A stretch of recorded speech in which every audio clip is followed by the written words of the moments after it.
Les élections en République démocratique du Congo sont bel et bien confirmées pour ce 20 décembre. Et oui, vous le savez, la Cour même qui a jugé recevablement non fondée cette requête déposée par les candidats à président, notamment, ils étaient un bon nombre, Martin Fayoulou, mais également le docteur Mouyembe ou encore Marie-Josée Ifoko. Et oui, Corneille Nangaa, Denis Kadima, qui a d'ailleurs confirmé la tenue des élections ce 20 décembre. Et oui, on y va, mais comment éviter le décor du chaos post-électoral? C'est la grande question qu'on va se poser aujourd'hui dans ce plateau de Ça fait débat. Aimables téléspectateurs, nous sommes avec M. Jean-Baptiste Kankonda, qui est l'un des communicateurs de l'Union Sacrée.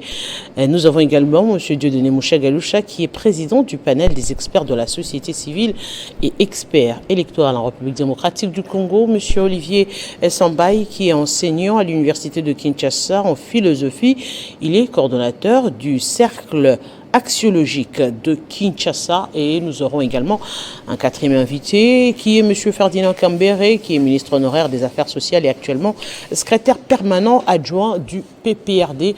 Bonjour monsieur et bienvenue sur ce plateau, monsieur Kankonda. Bonjour à vous. Merci beaucoup, madame. Merci de nous inviter. Tout le plaisir est pour moi parce que participer à un débat comme celui-ci, ça nous permet toujours d'essayer d'expliquer, de donner des pistes de solutions. Quand on passe ici, cela ne veut pas dire que nous sommes le plus meilleurs que ceux qui sont à la maison, mais c'est une façon pour nous d'essayer d'apporter des pistes de solutions. En tant que communicateur de l'Union Sacrée, le pari coché du chef de l'État, comme on appelle, je pense que nous attendons ces débats avec beaucoup d'élégance, comme on peut le dire. Monsieur Moucha-Galoucha, oui, nous allons vers les élections. Rien n'a été annulé et c'est confirmé pour ce 20. Oui, bon, merci beaucoup Arlette de m'avoir invité pour participer à ça fait débat qui va être, je crois, le dernier avant les élections. Bon, est-ce qu'on va parler des élections? Je pense qu'il faut plutôt parler d'une gardou électorale parce que la manière dont les choses sont faites, sincèrement, on va décortiquer ça avec des compatriotes, les co-débatteurs avec qui on est ici. Et nous allons démontrer qu'on va dans une catastrophe électorale. On attendra voir. Et entre-temps, M. Sambaï, bienvenue à vous. Merci pour l'invitation, Madame Boutella. Il a réel plaisir d'être dans cette émission que je considère comme la crème de la crème, où l'élégance est au centre, ainsi que l'expression des idées claires et distinctes pour l'éclairage de l'opinion publique qui est aussi appelée à suivre cette émission de façon permanente. Aujourd'hui, on va le dire, le décor a été planté pour les élections au-delà de tous les bruits. Parce qu'il faudra le dire, il y en a eu en tout cas, près d'un mois, il y en a eu des carnavals, des fanfares, la guerre de plein et autres. Aujourd'hui, l'on se pose quand même la question, est-ce que les électeurs sont fixés sur le rôle des différents candidats aux différents postes? Je parlerai de la présidentielle. Quel doit être aujourd'hui le critère du prochain président de la République, des députés nationaux, des députés provinciaux et même des conseillers municipaux?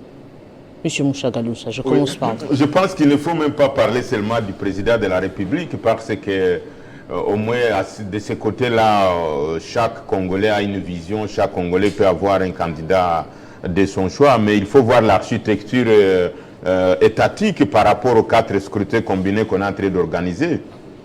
Comme je suis en train de le dire, j'avais alerté que le fait que le président de la CENI puisse arriver à programmer les scrutins en termes des élections locales des conseillers communaux, ça va poser un problème réel pour ce pays, parce qu'il n'y a pas seulement ce que nous dénonçons en termes de la logistique, en termes de la manière dont le processus a été conduit, en termes de difficultés, en termes de dérapage, en termes de violations des textes juridiques qui régissent ou qui réglementent le cadre électoral.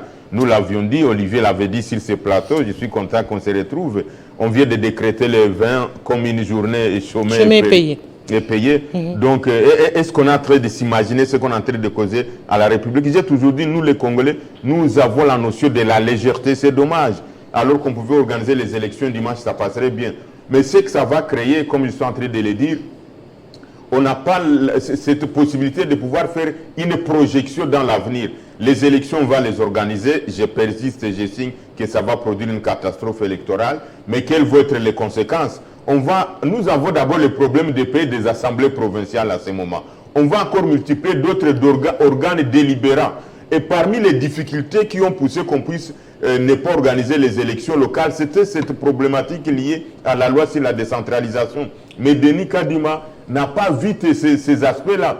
Aujourd'hui, il y a un problème, nous les connaissons tous, les assemblées provinciales ne sont pas payées. Il y a même une option qui pense que si on doit faire la refondation de l'État, il faut supprimer un certain nombre d'organes. Maintenant, on vient encore nous ajouter les conseillers communaux, comment est-ce qu'ils vont être rémunérés dans ces biens. On ne va pas entrer sur cet aspect-là, mais on finira par me donner raison en retenant la date d'aujourd'hui, qui aurait un problème de dysfonctionnement et la multiplicité des organes à la base que Denis Kadima vient de créer. Il crée un problème à l'État congolais. On ne se rend pas compte de ça, mais ça va être un problème vrai qui va nous rattraper.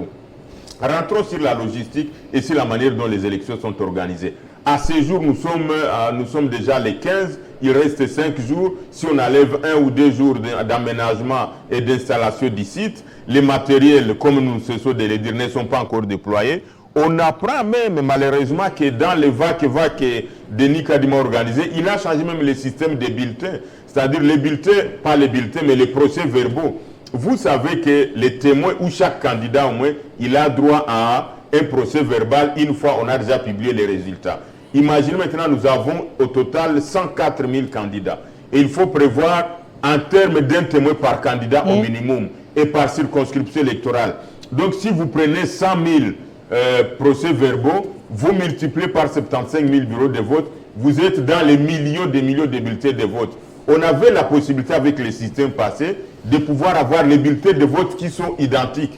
Mais nous apprenons, les informations sont vérifiées, Denis Kadima a changé le système d'impression des procès-verbaux. Donc on aura des procès-verbaux qui ne seront pas identiques. C'est-à-dire, le président des bureaux de vote sera obligé de signer sur chaque procès-verbal, alors qu'en principe, on devrait avoir un seul lot avec des carbones à l'intérieur qui pouvaient permettre à ce qu'on puisse avoir des bulletins identiques. Donc, vous voyez quel niveau la CENI actuelle est en train de nous amener. Je viens d'apprendre tout de suite là qu'on a autorisé à ce que les gens qui n'ont pas de carte d'électeur, mais qui ont été enrôlés dans un bureau de vote puissent élire. Finalement, je ne sais plus, on va dans du gangstérisme électoral, on va dans du... La loi consacre que l'élément, et c'est connu par rapport aux principes, aux normes et aux standards internationaux, partout, même à l'époque forte de la dictature de Mobutu, il y avait des bulletins de vote que chaque citoyen pouvait glisser dans l'urne. Maintenant, pas les bulletins, la carte d'électeur plutôt.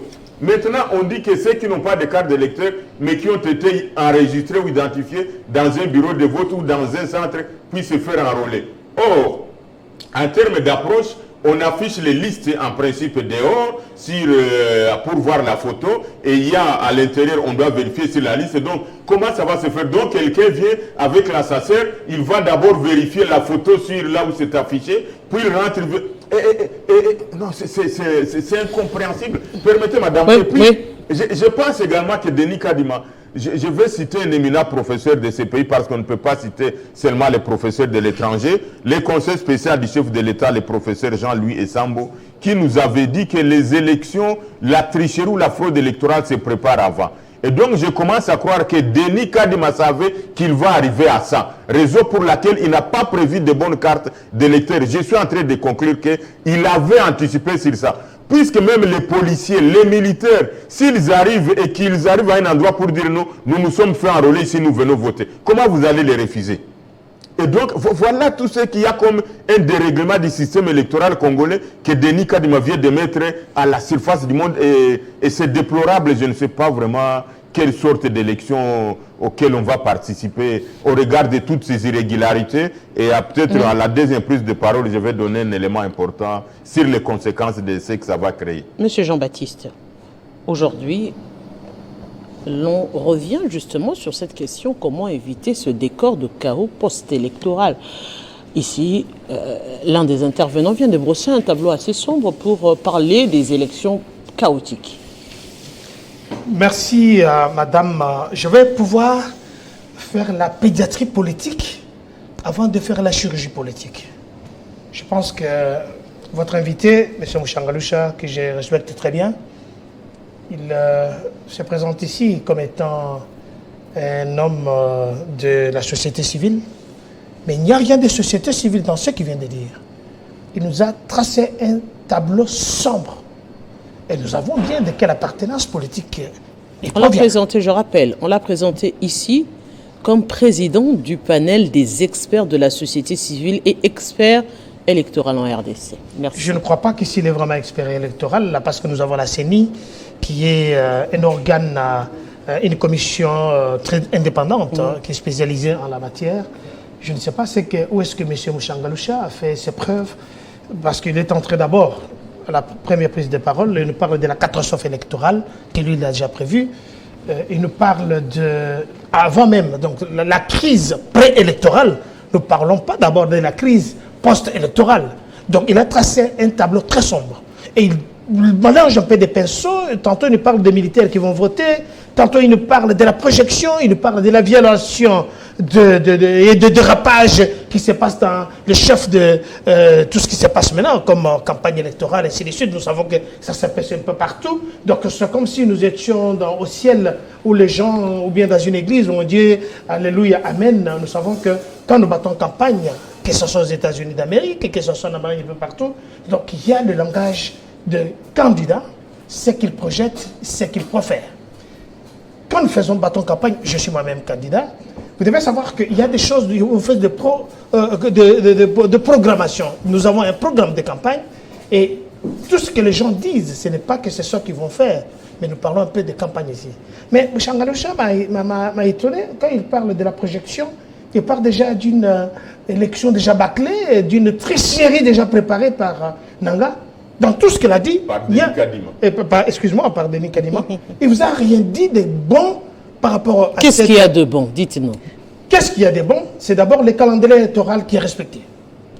Nous ne sommes pas allés dans le glissement des calendriers électoraux. Je félicite ici M. Kadima qui a promis et qui a réalisé. Nous sommes allés aux enrôlements. C'est vrai que lui, il n'a pas participé à ces enrôlements, comme mon cher frère Kambere, que je respecte beaucoup, qui a dit à ses membres de ne pas laisser faire enrôler, ce qui est tout à fait un devoir civique. Je parle d'un devoir civique. Chaque Congolais, chaque citoyen, nous parlons ici quels sont les devoirs d'un citoyen. Là, il ne vous a pas dit que c'était bon. D'abord, même si c'est mauvais, vous devez savoir que nous devions aller aux élections à tous les niveaux en 2016. Nous y sommes allés en 2018 parce qu'il y a eu tout ce que vous savez. M. Mouchangaloucha ne vous a jamais dit qu'il y avait une catastrophe qui avait déjà été préparée. Alors, là, M. Kadima nous amène aux enrôlements. Les enrôlements sont compilés directement de l'identification. Le chef de l'État, le 30 juin 2023, il a s'est fait identifier pour avoir la carte d'identité. La seule d'ailleurs. Effectivement, c'est un spécimen. Bon, il a lancé le go. Ça va venir. Donc, c'était compilé pour les hommes de mauvaise rue qui pensaient qu'on devait avoir un glissement par rapport à ça. Ça a été réalisé. Revenons aux choses sérieuses. Mais M. Mouchangaloucha nous parle de déploiement des kits électoraux. Mais c'était effectif. Vous avez vu, presque dans toutes les régions, les kits électoraux en train d'être déployés. M. Kadima venait de faire la déclaration pour dire nous allons aux élections à tous les niveaux le 20 décembre. Que ceux qui pensent qu'il n'y aura pas élection, ils peuvent s'en mordre les doigts. Il y aura élection le 20 décembre. Troisièmement, je vous disais que j'ai fait d'abord la pédiatrie politique avant de faire la chirurgie politique. Restez aussi dans votre timing. Hein. Effectivement, M. Mouchangaloucha a pris beaucoup de temps, vous ne l'avez pas rappelé au timing. Non, je rappelle mais je vais quand même vous êtes dans respecter votre le timing. Oui. Il nous parle de procès-verbaux qui seront déjà, d'après lui, d'après ses analyses, parce qu'il vous donne des sources d'informations dont on ne connaît pas, dont on ne sait pas vérifier. Une information doit être bonifiée, sortir d'une source bonifiée, contrôlable et contrôlée. Lui, il a ses sources d'informations, donc tout ce que la CENI fait en ce moment, pour lui, ça ne marche pas. Et nous parlons bien qu'il est l'un des spécialistes, d'après, comme vous l'avez présenté, des commissions électorales indépendantes, je crois bien, ou bien l'homme de la société civile. Mais dans tout ce qu'il parle, il n'y a rien de société civile. Nous voulons aller aux élections à tous les niveaux. Quelles sont les caractéristiques d'un bon candidat? Un bon candidat, on a vu beaucoup qui se sont présentés. D'abord, à l'élection présidentielle, on a vu plus de 26. quand vous regardez sur terrain, Changaloucha ne veut pas vous dire qu'il y a au moins 5 qui battent campagne. Les autres, ce sont des aventuriers. Simplement. Pourquoi? Parce qu'il faut que je sois aussi dans mon CV, que j'ai déposé ma candidature. Voilà, j'étais là. Mais on ne voit pas les autres. Il y a l'autre là qui nous a parlé ici que Dieu le Père lui a dit, lui aurait dit, va, tu seras président de cette République. Quand on lui pose la question, quel est son programme de campagne, il vous dit, bon voilà, quand je serai là, Dieu va me dire ce que je vais faire. Donc tout ça, ce sont des aventures de mauvais goût. Mais sur place, qu'est-ce qui doit être fait? Les gens battent campagne avec leurs moyens. La majorité attendait qu'on allait leur enflouer, leur donner de l'argent pour battre campagne, ce qui n'a pas eu lieu. Mais ceux qui sont sérieux, ceux qui s'étaient préparés depuis très longtemps, battent campagne. Nous avons vu le candidat numéro 20, il est presque dans toutes les régions. Nous avons vu M. Martin Fayoulou, il est aussi sur terrain. On a vu M. Katumbi, il est sur terrain. On a vu comment l'autre là, c'est qui? Oui, effectivement. Mukwege, c'est un peu timidement. On voit Mizuto, on ne peut parler que de ces 4 ou 5 là. M. Constant Moutamba également est sur terrain. Moutamba aussi. Mais vous verrez que, après les élections, vous verrez mon cher frère Changaloucha venir ici, vous dire qu'il y a eu hold-up électoral. Et qui dit ça? C'est peut-être le candidat numéro 26, qu'on ne voit pas sur terrain, qu'on ne voit pas en train de battre campagne, dont on ne connaît même pas le programme de campagne. Alors ce que je peux vous dire, le conseil que je peux vous donner, c'est la CENI, c'est un organe qui est indépendant, un organe spécialisé en la matière. Alors, il ne faut pas essayer de connaître tout. Ça, c'est la maladie aussi des Congolais. Donc, ils connaissent tout, à tous les niveaux, alors que c'est un organe très technique. Les gens nous ont parlé, il n'y a pas encore le déploiement des kits électoraux. Maintenant, c'est effectif. M. Kedi me vient de confirmer que le 20 décembre, il y aura élection. Monsieur Baptiste. Nous ne parlons pas de la qualité des élections, nous parlons d'abord d'aller aux élections. Alors, quand nous allons aux élections le 20 décembre, et nous allons attendre l'autre étape qui va venir, c'est la proclamation. Est-ce que ça s'est bien passé ou pas? Est-ce que les observateurs ont fait leur boulot? Je vous assure que le centre Carter est ici par rapport à ceux qui sont venus, les Européens qui voulaient nous donner des leçons, occupés, alors que nous, on ne va jamais dans leur pays pour observer leurs élections. On a vu comment ça s'est passé aux États-Unis d'Amérique. Il n'y a jamais eu une élection parfaite, mais ils n'ont pas de leçons de nous donner. RDC, nous sommes indépendants depuis plus de 63 ans. Nous avons la capacité, comme on a fait en 2018, aller aux élections. Et je crois bien que c'est les numéro 20 qui va les gagner. Monsieur Olivier Sambaye, entre-temps, nous disons bienvenue à monsieur, notre invité. Je l'avais annoncé tantôt, monsieur Ferdinand Kambere, qui est ministre honoraire des Affaires sociales et aussi actuellement secrétaire permanent adjoint du PPRD. Bienvenue à vous. Alors, nous allons accorder la parole à monsieur Sambaye. Aujourd'hui, on revient sur cette question. D'abord, comment identifier, comment distinguer les vrais des faux? Avec tout ce qu'il y a eu comme campagne, avec tout ce qu'il y a eu comme, je dirais, messages et autres sur terrain. Il y en a tellement qu'à un moment donné, on se dit, les électeurs seront peut-être perdus. Croiront que ceux qui donnent dedans, c'est ceux qui devront être votés. Croiront que ceux qui font les carnavals, c'est ceux qui devront être votés. Et en même temps, l'on se pose la question sur le décor après les élections. Parce qu'aujourd'hui, est-ce qu'il faudrait aller aux élections pour aller aux élections ou il faudrait maintenir cette phrase de tenir les bonnes élections? Bon, c'est bien de réfléchir de la sorte, mais je veux revenir d'abord à la genèse parce que nous avons un sérieux problème d'ordre organisationnel et en ce qui concerne la gestion du mode électoral dans notre pays. Parce qu'en principe, nous ne serions pas en train d'organiser une élection à un tour. Normalement, le président de la République, par 2 fois élu, 2011-2018, n'a pas fait l'unanimité de toutes les forces vives, c'est-à-dire la majorité absolue. Donc, ça devient une sorte de gouvernance par défi, logiquement parlant. Du point de vue logique, vous allez vous rendre compte que 2018, le président Joseph Kabila n'était pas élu à la majorité absolue, parce qu'on avait élection à un tour. Les stratagèmes que je considérais comme subterfuge, c'était qu'on n'avait pas de moyens. Il fallait organiser l'élection à un tour. Alors, en 2018, le président Tshisekedi élu à la majorité simple. Donc, ce qui veut dire que la majorité de la population qui constituent les forces vives ne lui ont pas donné le suffrage de façon absolue. Alors, ça sous-entend que la gouvernance à ce moment-là, c'est un tout petit peu par défi parce que vous êtes minoritaire, mais vous gouvernez et par deux fois.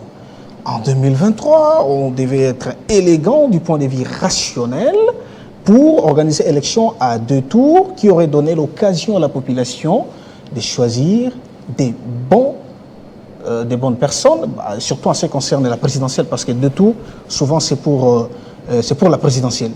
Parce que quand on organise l'élection à 2 tours, il y a des conséquences très positives, dans ce sens que au premier tour, si quelqu'un n'atteint pas la majorité absolue, nous débouchons au deuxième tour, et le deuxième tour, normalement avec une obligation constitutionnelle, on doit avoir un débat contradictoire.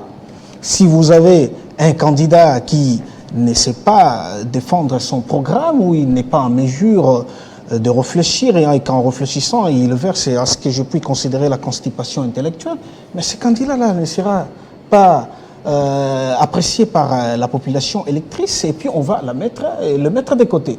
Normalement, voter de façon objective devait passer par un mode électoral à 2 tours. Fort malheureusement, nous sommes déjà embarqués. Que faire? On admet les choses telles qu'elles se présentent actuellement. Autre chose, en République démocratique du Congo et en Afrique, pas en général, parce que certains pays africains, la population est devenue beaucoup plus élevée. On a vu avec les pays de George Weah, où candidat à sa propre succession, mais la population l'a mis de côté en lui disant noir sur blanc qu'il n'a pas pu bien gérer le pays. Mais au Congo et dans beaucoup de pays africains, on vote par affinité. On vote par affinité. Il est très difficile de partager ou de se séparer de son candidat, si et seulement si ce candidat vous donne une certaine façon de vivre, vous offre un certain confort. Et en ce moment-là, vous serez appelé à chercher peut-être à conserver les conforts dans lesquels vous vivez. Alors, le problème, c'est qu'il faut qu'on soit arrivé à voter des personnes qu'il faut, à la place qu'il faut. Même en ce qui concerne aussi la législative, il faut qu'on vote pour des personnes vertueuses. Parce que ce qui manque dans notre pays, ce sont des vertus, ce sont des valeurs. Nous avons des compétences à tous les niveaux, mais des compétences techniques, nous en avons, des compétences éthiques. C'est ce qui nous manque, c'est la raison pour laquelle nous sommes en train de patauger, naviguer à vie. En ce qui concerne le processus électoral, c'est toujours le même problème où c'est la subjectivité ou le subjectivisme qui prévaut sur l'objectivité ou l'objectivisme ou la rationalité. Dans ce sens que lorsqu'on accède à une fonction politique ou technique, on cherche toujours à faire la table rase. Pourquoi, à un certain moment, le président de la CENI pouvait innover en ce qui concerne les cartes d'électeurs? Qu'est-ce que les précédentes cartes d'électeurs ont présenté comme problème pour mettre cette gestion-là de côté afin de nous proposer un nouveau système de cartes d'électeurs? C'était quoi le problème? C'est justement ça. Donc, je viens, plutôt que de rester sur la logique, sur ce qui a été déjà fait, le chef de l'État, candidat à sa propre succession, parle de conservation des acquis. Mais nous avions des acquis en ce qui concerne l'organisation du processus électoral. Pourquoi il a fait tabula rasa? Pourquoi il est allé chercher un nouveau type qu'on n'a jamais expérimenté dans ce pays? Nous avons dit la meilleure des cartes d'électeurs, c'était 2006. 2011, c'était bien. 2018, c'était bien. Mais comment il est arrivé à nous proposer un système qui n'a jamais été expérimenté dans ces pays et pour nous mettre dans une situation très compliquée? Ce qui va se passer le 20, c'est quelque chose d'inédit qu'on n'a jamais vu. Je ne sais pas si en Afrique, on a déjà vu ça, mais c'est peut-être pour toute la première fois que nous assistions à un phénomène où vous arrivez, parce que vous avez perdu la carte, on vous fait les duplicatage sur place, on vous donne la carte, et puis vous allez voter. Parce que le communiqué de la CENI est très clair. Est très clair là-dessus pour dire que ceux qui ont perdu les cartes, ceux qui ont des cartes dont les écrits ont disparu, vont se présenter, les agents de la CENI vont les prendre en charge. Ils n'ont pas clairement défini ce qui va se passer parce que ça va essayer un peu de déranger. Ça peut sous-entendre également ceux qui n'ont pas leur carte d'électeur, ils peuvent également s'enrôler le même jour et voter le même jour. Mais là, comment vous allez voter sans carte d'électeur? C'est tout à fait logique. Vous arrivez et la CENI trouve une solution. Je suis quand même très content avec M. Mouchagaloucha. Le 24 novembre, c'était parmi les propositions pour décanter la situation parce que je ne croyais pas à l'organisation des duplicata, parce que la proposition était d'ouvrir même tous les centres, ce qui était très difficile, parce que vous-même, vous avez évoqué le fait que les écoles étaient occupées, quand bien même que la proposition pouvait aller dans ce sens-là, mais au moins la CENI a trouvé une solution. C'était une solution louable, une première en Afrique. On va assister à quelque chose d'inédit. Vous arrivez sur place, vous n'avez pas de carte, vous vous faites enrôler, on vous offre les duplicata, et puis vous votez directement. Tout ça pourquoi? Simplement parce que c'est le subjectivisme qui prévaut sur l'objectivité. Et c'est à tous les niveaux dans la gestion de la chose publique en République démocratique du Congo. Un ministre peut arriver, il fait tabula rasa. Non, mon prédécesseur ne savait pas faire les choses. Moi, je viens, je change tout. Alors qu'on devait quand même préserver les acquis dans chaque secteur de la vie nationale. Ça fait partie aujourd'hui de ce décor qui viendra après les élections, parce que si on doit compter les élections pour 24 heures, sans compter les aléas qu'on va rencontrer sur place, pensez-vous à ce jour, M. Ferdinand Kambere, que nous aurons ces élections? A-t-on voulu le terminer? A-t-on voulu avec ce tableau? Merci Madame Arlette pour cette opportunité que vous nous accordez encore ce soir par cette invitation. Merci. Et merci à tous les autres co-débatteurs sur les plateaux. Quand j'ai été invité, je me disais, mais finalement, on va débattre c'est quoi en réalité? Je crois que c'est les candidats, parce qu'il est en face de moi, qui finalement deviendrait la matière. Parce que j'ai allé suivant, Poupée, on sent quelqu'un encore enthousiaste, qui croit à ces élections. Il vante Kadima, il vante sa CENI. Alors que, comme vient de le démontrer mon frère Sambaï, bon, en réalité, on ne peut plus parler des élections si les mêmes jours, selon les communiqués qu'on a suivis hier soir, on devra continuer l'enrôlement. Parce que, madame, est-ce que les gens sont en train de s'imaginer un bureau de vote pour lequel vous avez prévu plus ou moins 670 personnes?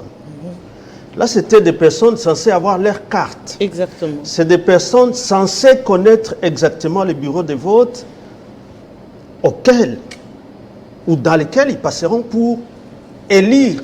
Mais ce jour-là, vous leur demandez, même ceux qui ont des cartes effacées, de passer pour avoir les duplicata. Et ceux qui ont perdu les cartes, parce qu'à ce moment-là, c'est quoi? Parce que la petite expérience, depuis qu'ils ont commencé cette opération de délivrance des duplicata, et ça, je ne tire pas de moi, c'est quand même d'un éminent cadre de l'IDPS, le professeur Paul Chilumbai, qui a dit, Chilumbu, qui a dit que 90% de ces électeurs de Tchangou n'ont plus de cartes ou ils ont des cartes effacées, mais quand ils vont les chercher dans les bureaux indiqués au niveau des communes, c'est monnayé par la CENI. C'est venu des propos de quelqu'un de l'IDPS. Et d'autres, lorsqu'on les recherche dans les données de la CENI, on ne les retrouve pas. Donc, ils ont des cartes effacées, mais ils ne sont pas dans les données, dans la banque des données de la CENI. Ça signifie quoi? Ça signifie, tel que je vois l'engouement derrière les candidats, d'autres qui viennent insulter ceux-là qui se présentent, selon peut-être ce qu'ils veulent exprimer par ce sens-là, et que donc tous ces gens-là, même ceux qui ne se sont pas fait enrôler, ils viendront. Parce qu'avec les mots d'ordre que les candidats sont en train de dire, allez voter et ne quittez pas les bureaux de vote. Imaginez, du premier électeur, il reste, deuxième, il vote, il reste, celui qui a la carte effacée, mais dont on ne sait pas retrouver l'identité, il reste. Celui qui ne s'était pas fait enrôler, mais qui va dire, je me t'ai fait enrôler ici, il reste. Et tous les autres, les bureaux où étaient prévus plus ou moins 670, donc seront débordés, peut-être de plus de 2000 personnes devant ces bureaux-là, par bureau de vote. Vous imaginez que donc la CENI n'est pas là pour faciliter la tâche, la CENI organise les chaos lui-même. La CENI elle-même. Et que donc, devant ça, Je me dis, mais c'est peut-être encore lui qui a l'espoir, parce que même en ville, on a vu déjà rabattre leurs banderoles, sinon diminuer le mouvement d'un quartier à l'autre. Je ne crois pas que ce soit par le seul fait que même la ville de Kinshasa n'a plus de rues pour circuler, pour aller d'un quartier à l'autre. Mais c'est en réalité la communication elle-même de la CENI avec une contradiction à ce niveau-là, à 2 jours, parce que si nous sommes les 16, en réalité, jusqu'au 20, et il ne reste plus que 2 jours de campagne. Il faut aller seulement jusqu'à 18, parce que les 2 autres jours vont être laissés à la CENI pour préparer les salles et tout ça, et y mettre des machines. Est-ce qu'ils ont ces machines-là, tel qu'il est en train de le dire là? Ou c'est ce qui est en train de se dire qu'ils veulent préparer des élections rien que dans quelques quartiers ou dans quelques provinces pour rien que proclamer un homme. Et ça s'appelle quoi, Arlette? Ça s'appelle justement ce que nous avons décrié depuis plus d'1 année, que la CENI est en train de préparer un chaos, et c'est sur le chaos qu'ils veulent rebondir pour dire, bon, on n'a pas su organiser, donc nous sommes là et nous restons. Parce qu'ils pourraient violer les lois, violer la Constitution. Ça n'a jamais été leur problème. C'est ça le problème. Monsieur Mouchagaloucha, on doit arriver à ce jour à se projeter au 20 décembre. Monsieur Samba, il a dit, Monsieur Ferdinand Cambéré l'a dit, le jour J, revenons-en, le 20 décembre. Comment arriver à mieux organiser les choses? Parce que l'avantage de se faire enrôler, ça veut dire que vous allez voter là où vous vous êtes fait enrôler. Et cela détermine, ça met de l'équilibre, ça donne de l'équilibre parce que il y a des circonscriptions bien définies. Donc, je suis à Limete, je ne peux pas aller voter quelqu'un de Bandalungwa parce qu'il ne se retrouve pas dans ma circonscription. Je dois voter la personne qui se retrouve dans ma circonscription pour le développement de ma circonscription parce que c'est lui qui va défendre ma circonscription. À l'heure actuelle, avec les cartes d'électeurs, ne risquons-nous pas de voir la majorité, par exemple, des gens de Limete aller voter un candidat Angaliema, tout simplement parce qu'ils n'ont pas de carte d'électeur identifiable et qu'ils peuvent s'enrôler aussi le même jour et voter où ils veulent. Et dans l'autre cas, se retrouver avec des personnes qui ne pourront pas voter les candidats de telle ou telle autre circonscription. Oui, Madame Arlette, ce que vous venez de dire, c'est ça la description. Je ne pense pas que je vais avoir quelque chose à ajouter parce que c'est ce qui va se passer. Mais je voulais répondre à mon frère Jean-Baptiste et en répondant à votre question, 2 aspects. L'aspect technique et un peu l'aspect, comme citoyen congolais, au-delà d'être un acteur de la société civile, je peux mettre un avis sur ce qui concerne mon pays. Donc, il ne faut pas croire que parce qu'on est société civile, on ne peut pas dire quelque chose. Jean-Baptiste, si je pèse bien les mots, j'aimerais vous regarder dans les yeux. Si vous de l'union sacrée, vous ne pouvez pas écouter la société civile, c'est que vous n'écouterez personne dans ce pays. Je pèse bien les mots. Et je vous dis en âme et conscience, j'ai pitié du président de la République. Denis Kadima vous fait un coup terrible. Puisque la manière dont Denis Kadima organise les élections, ça va avoir un effet boomerang contre vous-même. Et vous devriez être le plus attentif possible pour nous écouter parce que nous avons alerté sur le plan opérationnel, sur le plan technique et toutes les irrégularités. Au point où j'ai pari que même si le chef de l'État gagnerait les élections en bonne et due forme à 80%, il sera difficile de les faire consommer dans l'opinion. Pourquoi? Je viens de vous démontrer d'abord que en termes de déséquilibre sur les systèmes de fonctionnement des bureaux de vote, ça, je vous dis, même au temps fort de la dictature de Mobutu, il y avait des cartes d'électeurs. Comment quelqu'un peut aller voter sans carte d'électeur? Vous l'avez vu où sur cette terre des hommes? Ce qui fait que la personne va se présenter le même jour pour dire je me suis fait enrôler ici. Vous n'allez pas lui refuser. S'ils viennent à 10 personnes, à 15 personnes, vous les refusez cela, ils vont créer les désordres à l'instant même. Je ne suis pas en train de faire la prophétie du malheur, mais je me projette dans l'avenir et vous avez intérêt de m'écouter. Comment est-ce qu'on génère les nombres d'électeurs par bureau de vote? La lettre ou les circulaires du secrétaire exécutif, je n'ai même pas besoin de m'y référer. Les élections auront lieu pendant 10 heures de temps. Si vous prenez 10 heures un calcul simple, vous multipliez par le nombre de secondes, vous avez 60 par 10, vous avez 600 minutes. On a prévu le maximum de 680 électeurs. Vous pouvez me dire qu'avec ces désordres, ces dérèglements du système, un électeur peut faire 1 minute au bureau de vote? On parle de quoi? L'exemple, venez me contredire sur les aspects techniques. Les élections commenceront à 7 h du matin, vont se clôturer à 17 h. On a 10 heures de temps. 10 multiplié par 60 secondes, vous avez 600 secondes. On a prévu 680 électeurs. Au maximum là, on peut penser un maximum de gens. Si les personnes arrivent avec ces dérèglements, il va faire 1 minute au bureau de vote, on fait quoi? Et donc, il va y arriver. Même avec ces systèmes, j'ai essayé de faire la projection. La personne à l'époque des élections passées, félicitations mon frère Olivier parce que vous êtes un scientifique réfléchi. Bemba, je le cite parce qu'il doutait de la machine à voter. Il est parti faire l'expérience à la CENI. Il a fait 6 minutes puisqu'il est rapide, le temps de faire le bulletin, l'enrôlement, l'élection. Si un intellectuel peut faire 6 minutes, à ce moment, on avait seulement 3 scrutins. Maintenant, on a 4 scrutins. Donc, le volume s'ajoute. Le volume également des candidats s'ajoute. Il y a ces 2 paramètres qu'il faut prendre en compte. Et j'aimerais vous dire avec modestie quand même que les questions électorales, je les ai étudiées pendant 4 ans après avoir fait les suivis aussi du système pendant autant d'années. Donc, celui qui n'a pas la possibilité, qui découvre la machine à voter ou les dispositifs électroniques de vote, fera un minimum de 10 minutes dans les bureaux de vote. C'est-à-dire par heure, la CENI va faire élire 6 personnes par heure. Et si vous prenez 6 personnes par heure, multiplié par 10, vous êtes seulement à 60 électeurs. Les autres, là, on va les faire quoi? Mettez-moi au défi. Puisque quand on arrive, vous devez contrôler d'abord si vous êtes sur la liste, le temps d'aller qu'on puisse vérifier effectivement. Et malheureusement, c'est dommage. Les gens ne sont pas dans le système. Quand vous partez demander la carte d'électeur, les préposés de la CENI vous disent que vous n'êtes pas dans le système. Parce que si tout le monde était dans le système, ça faciliterait les choses. Vous viendrez vous donner les noms, on va dans le système, vous y êtes, vous n'avez même plus besoin de la carte d'électeur. Mais les gens ne sont pas dans le système. Si vous ne connaissez pas, prenez le temps d'apprendre.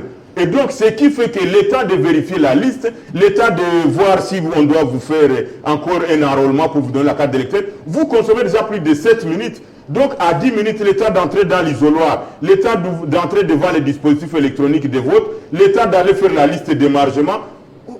On est en train de dire quoi? Et donc, voilà, ça c'est un élément. Donc, je vous dis, en toute sagesse, en toute en âme et conscience, c'est que la CENI fait des choses contre l'Union sacrée. Mais comment éviter cela? Comment il faut éviter cela? Je l'avais déjà dit, madame. À l'heure actuelle, parce que nous sommes déjà à moins d'une semaine des élections. Malheureusement, on a raté, puisque les conséquences vont être lesquelles. Je viens de dire déjà qu'il y aura difficile d'accepter ce qui va se passer en termes de résultats. Il y a des conséquences de légitimité de ceux qui vont être élus, parce que, et c'est ça je crois qui était le thème, les taux de participation, je crois que vous n'avez même pas fait des recherches pour ça. Il y a des instituts qui ont projeté qu'on aura un taux de participation de 20% pour rejoindre ce qu'Olivier venait de dire. Si on a un taux de participation de 20% sur 43 millions d'électeurs, c'est-à-dire on est autour de 43, ça fait 4 millions, ça fait 6 millions d'électeurs. Si on a 6 millions d'électeurs qui vont voter, c'est-à-dire ça fait 20%. Donc on aura quelqu'un qui sera élu avec moins de 2 millions de voix ou moins de 2 millions de voix. Il faut faire c'est un calcul simple. Si on a un président élu avec 2 millions de voix, 3 millions de voix, sur une population de 100 millions, on est en train de dire comme frère.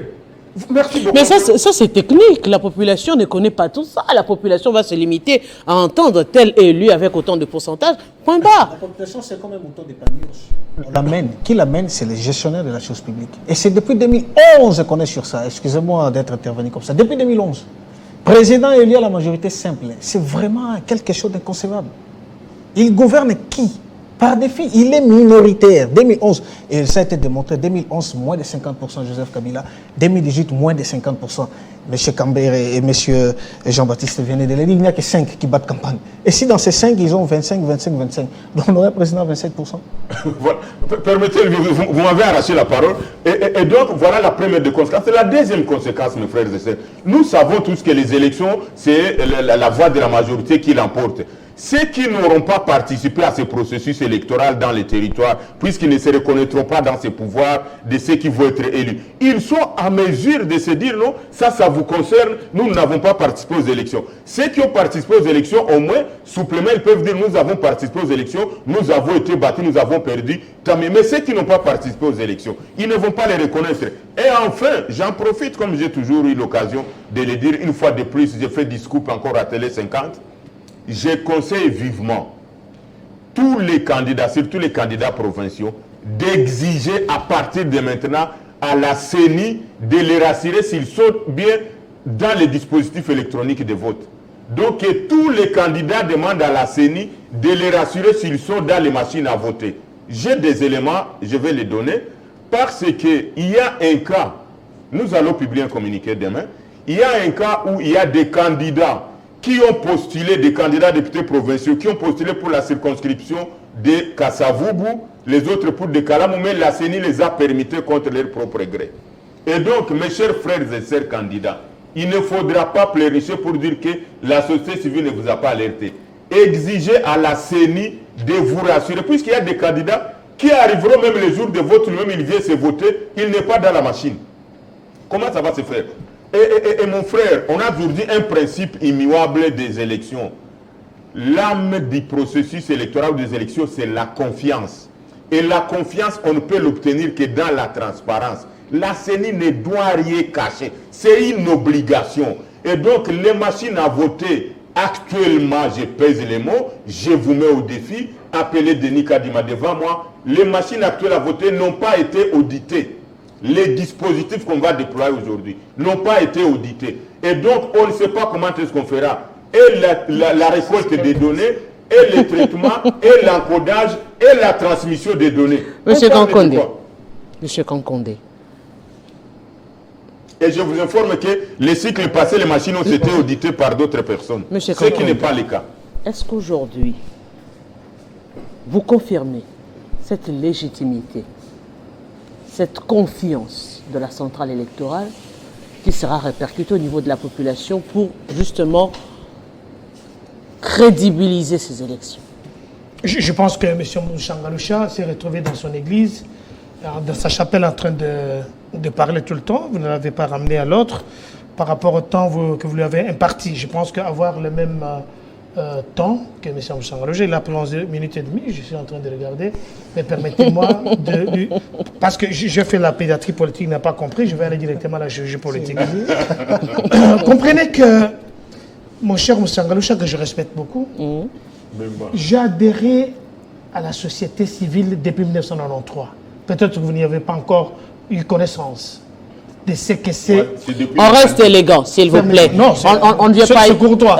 On reste élégant. Et on on sait que quand on vous invite, chacun de nous a une expertise et de la matière à donner. Il parle donc, nul n'est point de rappeler il parle les années des bilans. Pas de problème, mais je l'explique seulement que quand nous parlons, c'est en connaissance de cause. Nous ne sommes pas venus pour raconter notre quotidien, mais vous rappelez plus, que vous avez beaucoup plus de connaissances avérées en matière de société civile, mais nous l'avons aussi. Mais je reviens d'abord à mon cher frère Kambere, que je respecte beaucoup. Il le sait de toute façon, l'affection que j'ai envers lui. Mais, mon cher frère, vous n'avez pas de leçons à donner à la CENI actuelle. Nous parlons ici des acquis. Quels sont les acquis que Félix Antoine, ou bien la continuité de l'État par rapport à la CENI? Je ne veux pas vous rappeler que nous devions aller aux élections à tous les niveaux en 2016. Et ça nous a glissé jusqu'en 2018 avec ces parias de Nanga qui aujourd'hui est en train de jeter un discrédit sur la CENI, sur la même machine à voter qu'on avait utilisée en 2018. Est-ce qu'il y a innovation? Est-ce que Félix Antoine Tshisekedi a inventé la roue? Est-ce que ce qui est en train de se passer aujourd'hui, avec les mêmes machines que mon frère Mchangalouche est en train de décrire aujourd'hui, est-ce que ce sont de nouvelles machines? Une parenthèse. C'est une question directe à laquelle vous répondrez, les acquis au niveau de la centrale électorale. Je suis en train de les suivre avec intérêt. Très bien. M. Kadima champait toute catégorie en matière électorale. Kadima ne pouvait pas être président d'une développement politique d'une CENI dans un autre pays que chez lui. Tout le monde sait qu'il a travaillé avec le centre Carter, qui a une expérience en matière électorale. Personne ne va me dire le contraire ici. Le centre Carter est ici au Congo. On a vu les États-Unis d'Amérique qui publient un communiqué il y a, je pense, 3 semaines passées, soutenant cette, la façon dont les choses se passent ici chez nous. Je vais vous lire le communiqué, peut-être à la 3e prise de parole. On a vu l'Union européenne qui est venue ici avec leur manigance. Heureusement qu'ils sont partis, ils n'ont pas de leçons à nous donner. Et le seul ne va pas nous tomber sur la tête, comme l'a dit mon cher frère Mende Malanga l'autre fois. Mais nous parlons de carte d'électeur. La carte d'électeur a une validité. La validité, c'est le temps qu'on nous amène aux élections. Ce n'est pas une carte d'identité. J'ai vu, excusez-moi l'expression, en Côte d'Ivoire, nos amis, nos frères qui vont faire le shopping là-bas, être récalés à l'aéroport parce qu'ils ont voyagé qu'avec la carte d'électeur. C'était une humiliation. Au lieu de créer d'abord la carte d'identité, parce que ce n'était pas une volonté politique du gouvernement passé, ils nous ont laissé avec la carte d'électeur qui a une certaine validité.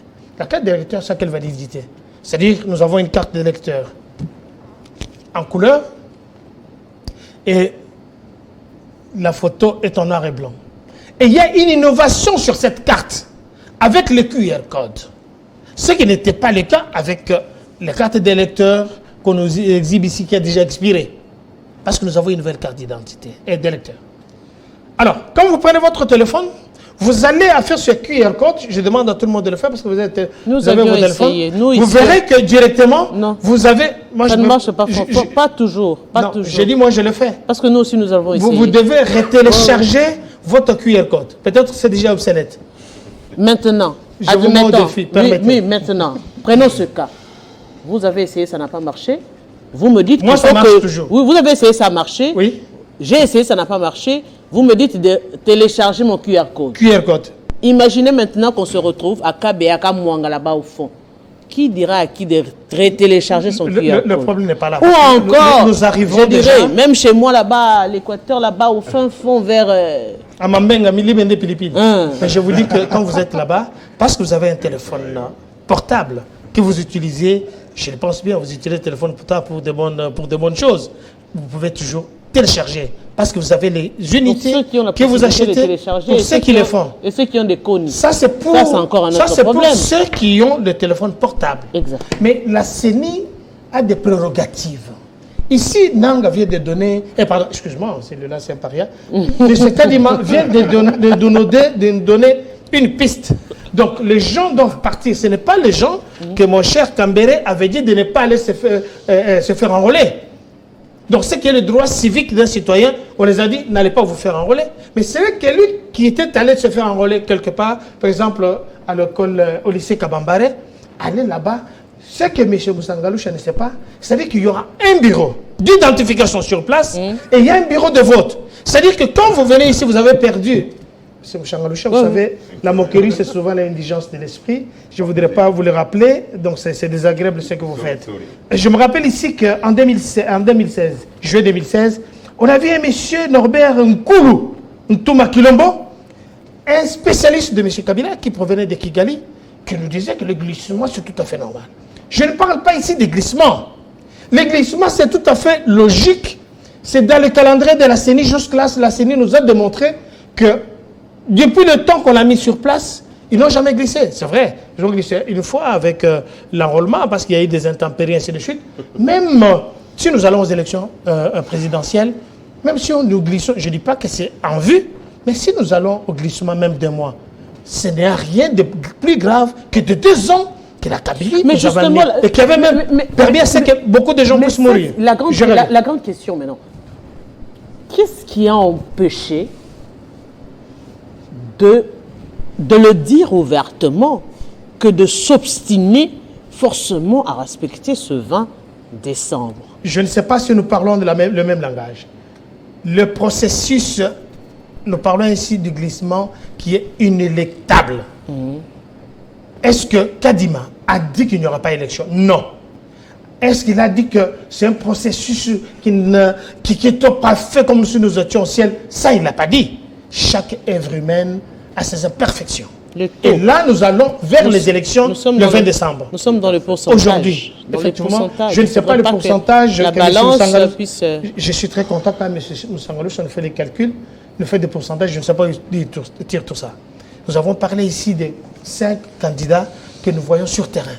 Mais nous ne disons pas que tous les 5 candidats ont les mêmes chances, le même poids. Nous savons qu'il y a peut-être 2, et l'élection présidentielle se base peut-être sur 2 individus, voire même 3. Nous ne disons pas que tous les 5 qui sont en vue actuellement auront le même pourcentage. Et quand nous dit, bon voilà, quand les gens vont aller voter, c'est peut-être 2 millions, 3 millions. Depuis que mon cher frère Moussangalo a commencé à parler, j'ai dit que c'est c'est quelqu'un qui prophète toujours, un mauvais prophète. Un prophète de manière que je peux le dire. Je le dis courtoisement, je ne sais pas.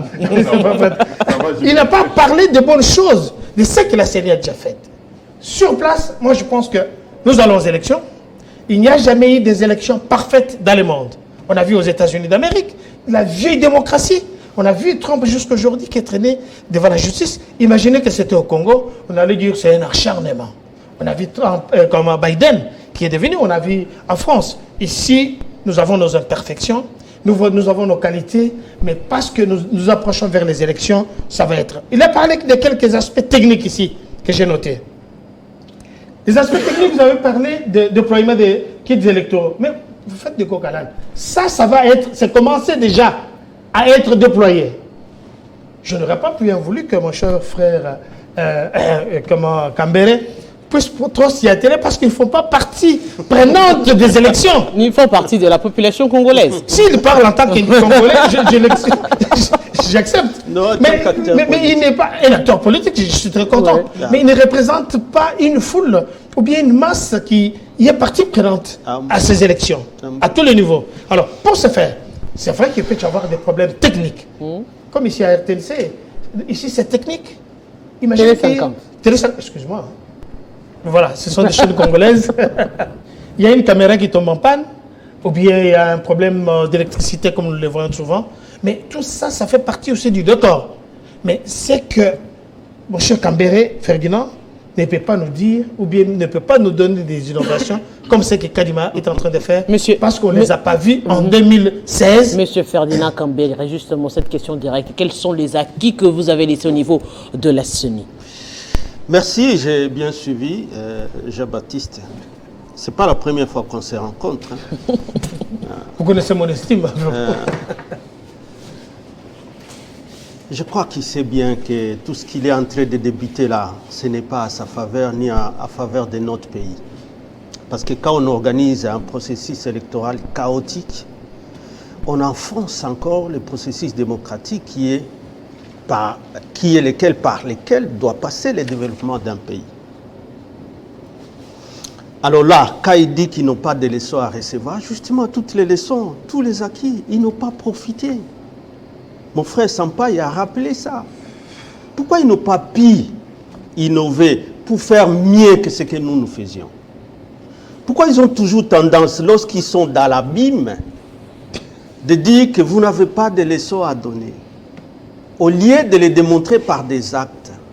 Parce que maintenant, à 2 jours de la fin de la campagne, comme nous le disons, si hier ils ont demandé autant d'hélicos, autant d'avions, autant de véhicules pour déployer, et que par coup de baguette magique, tout de suite on nous dit non, tout est en place. Sans qu'on ait vu ces avions, sans qu'on ait vu ces hélicos, pourquoi ils les ont demandés, madame? Et ils n'ont toujours pas de leçons à recevoir des autres. C'est toujours eux qui savent mieux faire.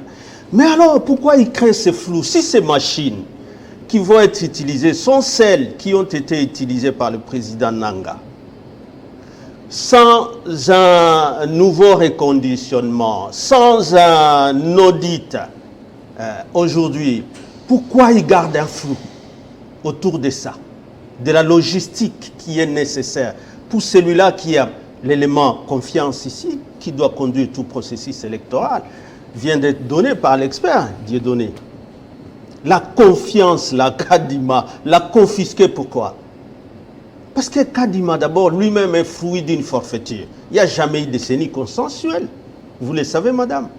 On a été exclu en dépit du fait qu'il y avait déjà une loi que cette majorité union sacrée, factice, a voté, mais la loi qui a été violée par parce que l'article 10, 12 et 15, où il était dit que la participation dans la CENI de l'opposition ou des autres parties prenantes, c'est par un procès verbal de désignation des membres. Ça n'a jamais été. Et nous avons toujours soutenu que cette CENI, en réalité, tout ce qu'elle fait, parce que dans la fraude, tout est corrompu. Une fraude somnia corrompite. Tout ce qui est en train de faire Kadima, nous, ça ne nous étonne pas parce qu'il n'a aucune légitimité, il n'a aucune indépendance et il n'agit que comme un robot du pouvoir. Mais parce que pour vous faire, aussi, parlons-en. Pour faire ce que le pouvoir vous veut. avez voulu, Madame, vous avez voulu user de cela pour bloquer carrément ce processus. Non, on n'a jamais eu la volonté de bloquer. Ils ont voulu diriger seul les pays, on les a laissés. Mais qu'est-ce qu'ils ont fait de ça, madame? S'il faut qu'aujourd'hui, à 48 heures de la fête de la campagne, nous ne savions pas, nous ne savons pas. Il y a des communiqués, des travers. Tantôt c'est à la Cour constitutionnelle, tantôt c'est le président, tantôt c'est quelqu'un de lui qui veut rassurer, mais lui il veut rassurer, il n'est que candidat. Je comprends que quand il pense à tout ce qu'il engage comme dépense, je vois ces calicots-là sur les avenues. Donc, lorsque vous lui dites qu'en réalité, Kadima est en train de vous causer du tort, il ne peut pas croire à ce discours-là. Vous savez combien seront malades si, effectivement, le 20, il n'y a rien. Les communiqués, là, madame, quand vous les lisez, vous devez avoir pitié de tous ces gens-là qui continuent à croire à des élections. Il n'y en a pas, madame. Alors, s'il y en a, c'est alors il n'y en a pas, alors que même on a donné un communiqué pour dire que le 20 décembre, s'il y en a, c'est alors des élections chaotiques qui préparent un chaos qui a été préparé par le pouvoir. Vous voyez, madame, nous parlons ici d'un processus électoral. Nous parlons déjà de la campagne. Mais les discours de 5, on a parlé de 5 candidats ici. Regardez, parce qu'en réalité, un processus électoral, c'est les discours des candidats. Quel est le seul discours qui est adressé à cette population qu'on appelle à voter? Le seul. Les autres appellent les autres candidats de l'étranger, les autres appellent les autres des étrangers, les autres disent ceci des autres. Quel est le discours qui est adressé aux électeurs?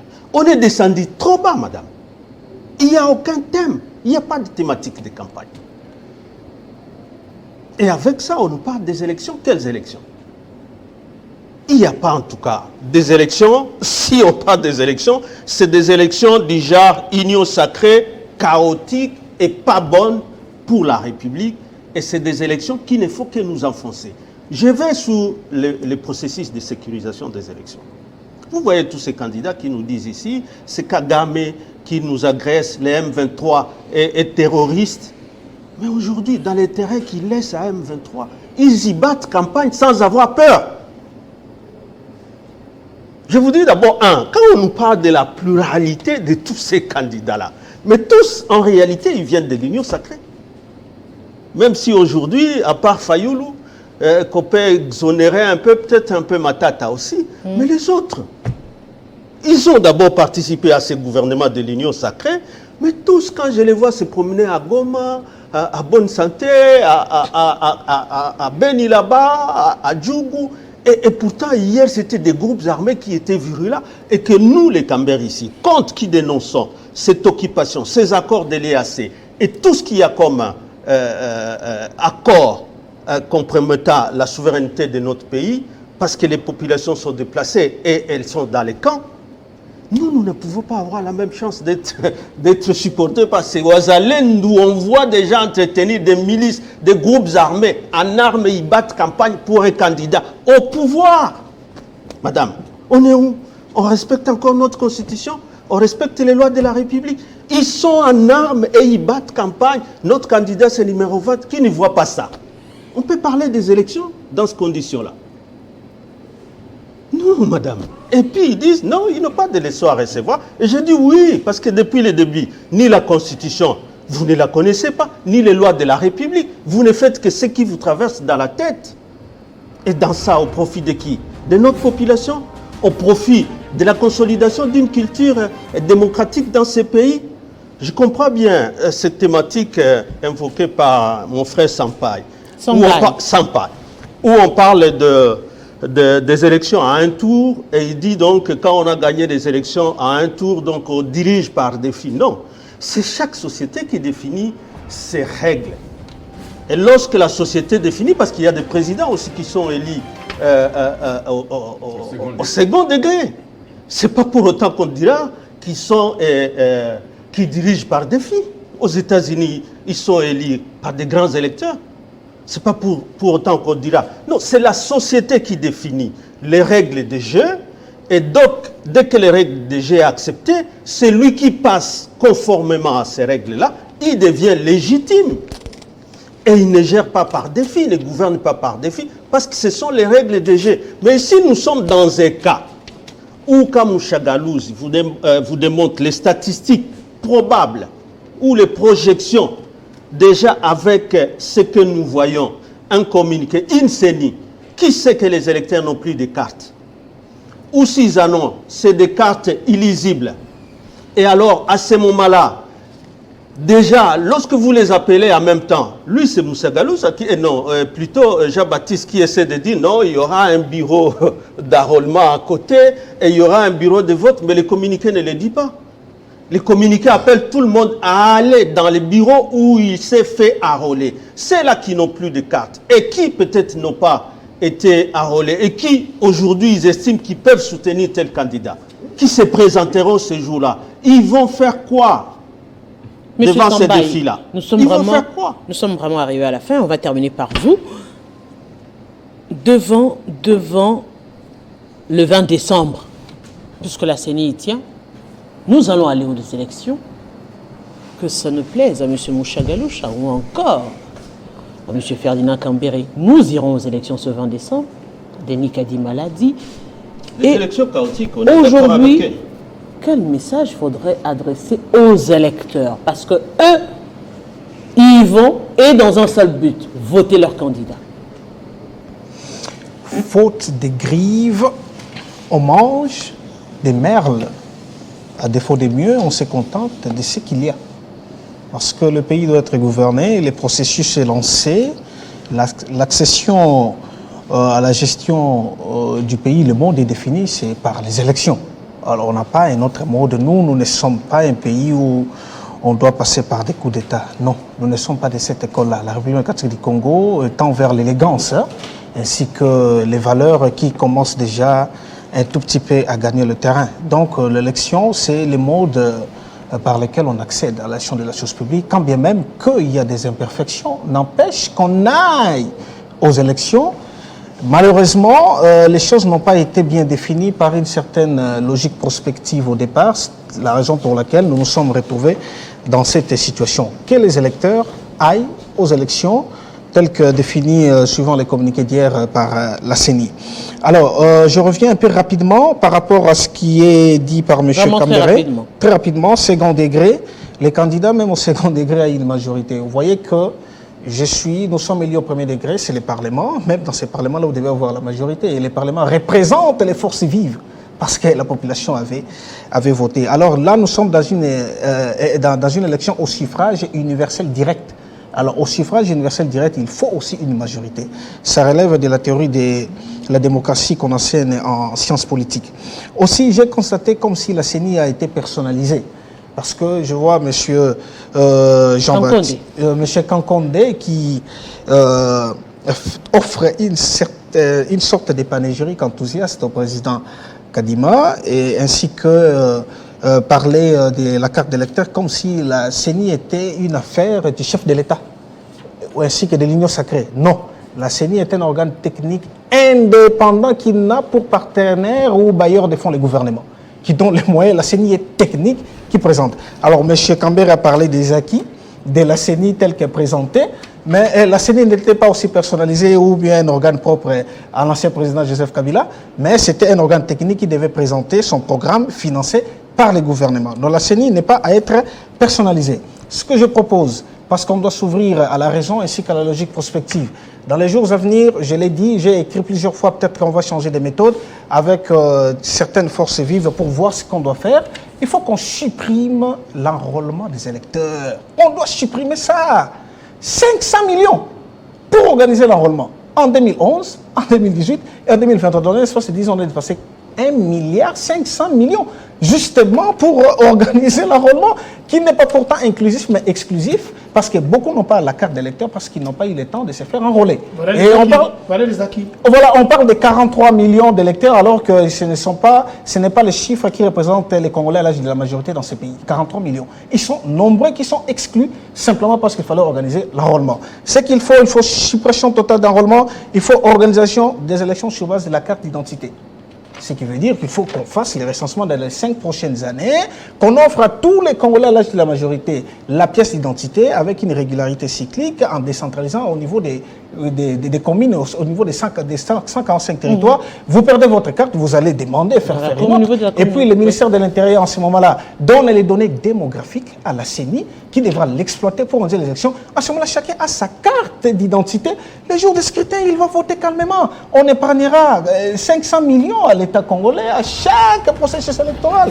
C'est quelque chose de déplorable. Monsieur Olivier Sambay, c'est un réel plaisir. Arlette, on a dépensé 1 milliard, le budget de 1,1 milliard, alors qu'il y a 3 acquis sur lesquels la CENI ne devrait plus faire de dépenses, notamment les machines à voter que Nang avait laissées, la trace qui existe, la cartographie qu'il fallait seulement mettre à jour et qu'on va dans un budget pareil. Et conséquemment, la CENI a instauré un nouveau RAM. Les gens ne se rendent pas compte. Chacun de nous qui doit aller faire la duplicateur est obligé de débourser l'argent. Ces dépenses-là sont prévues. Nous avons terminé. Oui, nous avons terminé. Monsieur Kankonda Kabena Sambo. Voilà, Jean-Baptiste. Kabena Sambo. Voilà, on va terminer pour vous. Vous êtes candidat à la Lukunga. Merci, je suis candidat à la Lukunga, dans la circonscription de Lukunga, numéro 986. Ici, en tant que candidat, j'ai un programme de ce que je vais faire quand je sais que je serai élu, et ce que nous allons faire à l'Assemblée nationale. Je vous demande à toute la population de nous permettre de ne pas réélire ceux qui ont empêché le chef de l'État de maximiser, de faire des acquis à l'Assemblée nationale, de nous permettre en fait que nous puissions légiférer en élisant le seul numéro dans les Lukunga. C'est le numéro 986. Et je sais que nous reviendrons ici pour vous saluer et vous dire que les choses sérieuses ont déjà commencé. Monsieur Jean-Baptiste, je peux demander à cette commune de Lukunga, commencer par Mongafula, Ngaliema, commune de Kinshasa, Barumbu, Kitambo, et commune de Kinshasa, je l'ai cité. Monsieur Jean-Baptiste Kankonda, je rappelle aux téléspectateurs que vous êtes communicateur de l'UDPS, et bien nous espérons vous avoir... De l'Union Sacrée, de l'Union Sacrée, candidat justement à la députation nationale. Monsieur Mouchagalou, un grand merci à vous. Monsieur Ferdinand Cambéré, merci également à vous. Merci. Et monsieur Olivier Sambay, c'est un réel plaisir de partager. Avec Olivier continue. Et oui, ça fait débat, ça continue. Même en dehors du plateau, et même les téléspectateurs. Et oui, c'était un débat, comme je l'ai dit, républicain, avec toute fraternité, dans l'espoir justement de permettre à la République démocratique du Congo d'avoir des références, aussi de projeter les choses dans l'avenir. Nous allons nous retrouver ici le vendredi prochain, justement pour parler des élections. Merci à vous.